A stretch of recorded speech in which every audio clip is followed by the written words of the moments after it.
साहेबांची प्रसिद्धी बघून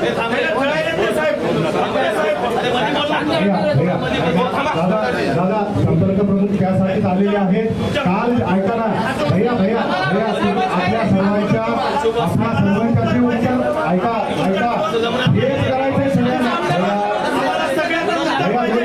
शिवसेनेच्या बाहेर जाऊन त्यांनी एकनाथ शिंदे साहेबांनी त्यांना त्याच्यासाठी पाठवलंय. आज पक्षाचा त्यांना आदेश आलाय.